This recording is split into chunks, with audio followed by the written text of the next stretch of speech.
Good morning, Doctor.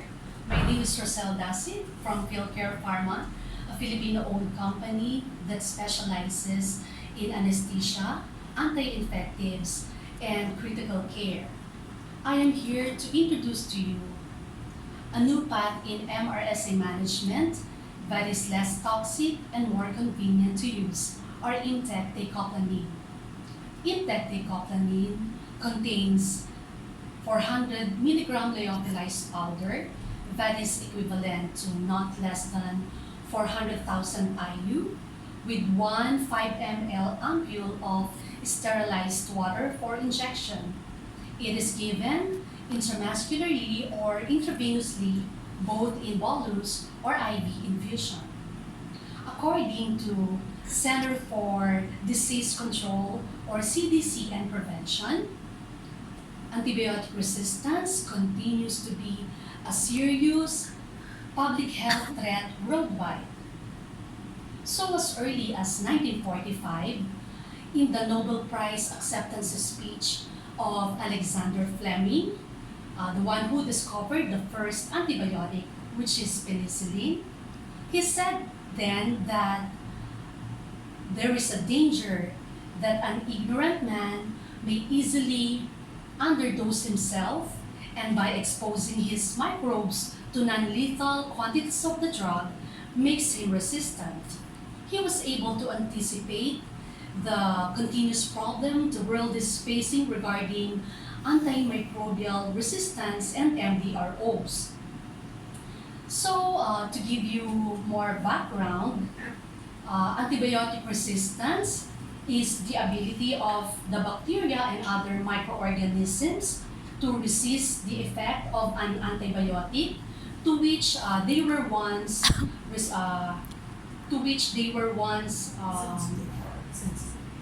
susceptible, while multi-drug resistant organisms are defined as bacteria that have become resistant to more than one class of antimicrobial agents.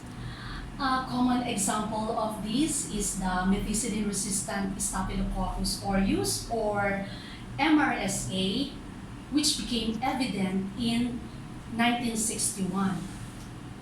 It's a tougher to treat strain of bacteria. It is tougher to treat than most strains of methicillin-resistant or staph because it is resistant to commonly used antibiotics like methicillin, penicillin, amoxicillin, oxacillin, cephalosporin, etc. But great news, for the first time in the Philippines, there is now a better alternative for surgical prophylaxis and MRSA management, which is Imtec teicoplanin. Imtec is an antibiotic used in the treatment of MRSA and Enterococcus fecalis, and these are strains that are hard to treat by commonly used antibiotics such as penicillin and cephalosporin. So, Imtec teicoplanin is indicated in adults and children with complicated skin and soft tissue infection, hospital-acquired pneumonia, community-acquired pneumonia, bone infection, complicated urinary tract infection, infective endocarditis, and peritonitis associated with continuous ambulatory peritoneal dialysis or CAPD, and bacteremia. It is also used as an alternative treatment for Clostridium difficile infection, associated diarrhea, and colitis. Imtec teicoplanin is a semi-synthetic glycopeptide which belongs to a class of non-beta-lactam cell wall synthesis inhibitors like vancomycin, fosfomycin, and bacteriacin. So, hence, they are also used for gram-positive pathogens. Hence, the mechanism of action of teicoplanin is that it inhibits the growth of susceptible organisms,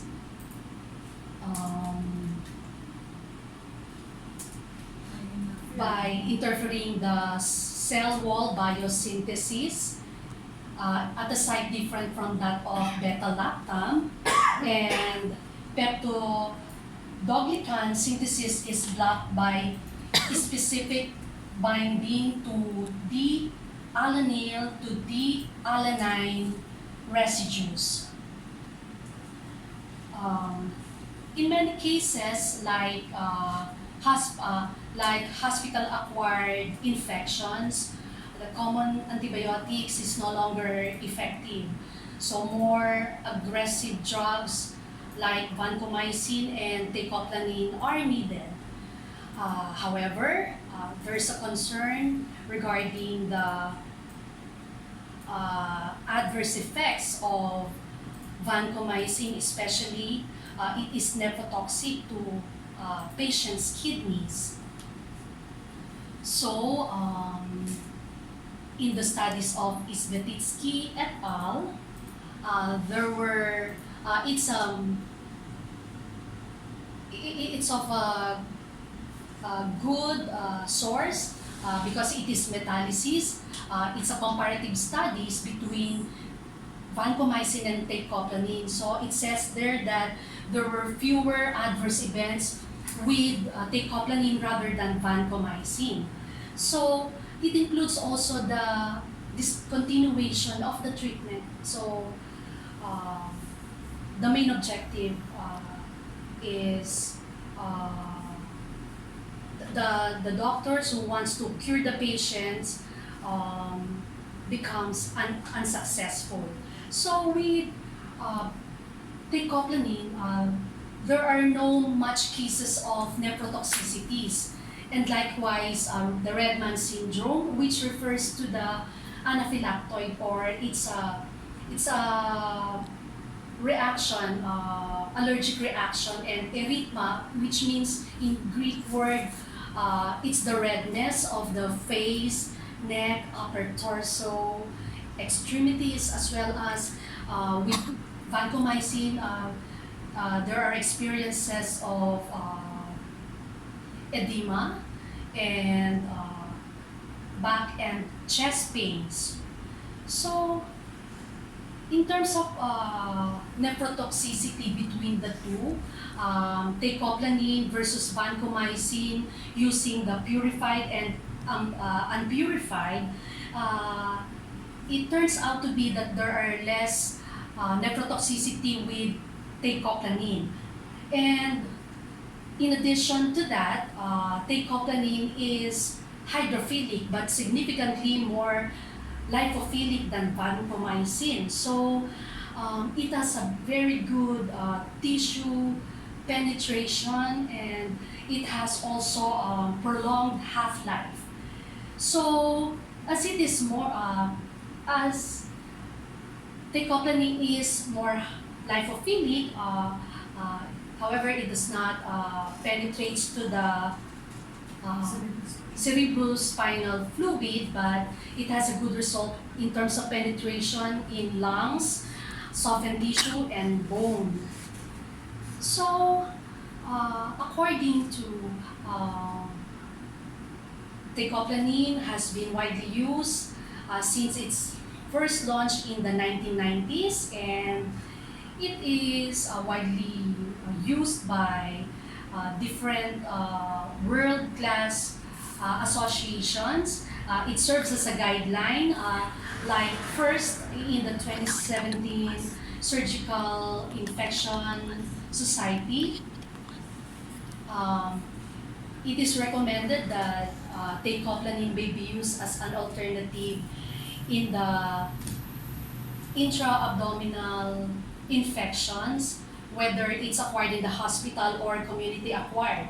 While in 2016, in the WHO studies with regards to antibiotic use, teicoplanin is recommended also for children and neonates more than 12 months for community-acquired sepsis and also for hospital-acquired sepsis. So, just a reminder that only infusion can be given to neonates. So just like other antibiotics, Imtec teicoplanin is very easy to administer. So for adults or elderly patients with normal renal function, so I think this is the time that I'll be more comfortable in discussing by writing. So for adults and elderly with a normal renal function, teicoplanin is given 6 milligram per kilogram per day in a divided dose of 3 or Q12. That's for the first 3 administrations, followed by OD. OD at 6 milligram per kilogram per day also. So, when it comes to moderate infections of adults, teicoplanin is given, rather for severe infections of adult and elderly, the dosage and administration becomes 12 milligrams per kilogram per day. So what are those examples of severe infections like bone infection, infective endocarditis, and septicemia? So going back to the mild to moderate infections, these are lower respiratory tract infection, urinary tract infection, and skin and soft tissue infection. So after 3 administrations of Q12, it becomes OD in the maintenance dose once daily for 12 milligram per kilogram per day. So let's go to the children and neonates. Again, it is only given to a child more than 12 months via IV infusion. Okay, for moderate infection for children, it is given 10 milligram per kilogram per day. And after 3 days, the dosage is 10 milligram per kilogram per day OD. This is Q12. Okay, for children and neonates with severe infections like septicemia, the dosage becomes 16 milligram per kilogram per day, and maintenance dose of 10 milligram per kilogram per day. As we noticed, the dosage and administration is higher between children and adults. So I thought it was just an erratum before, but I researched myself that I found out that these are the sufficient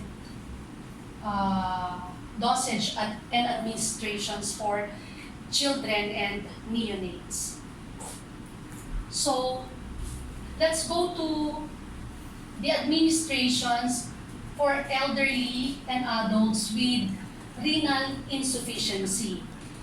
The adjustment is not needed until the fourth day of administration of Imtec. Measurement of serum concentration may optimize therapy.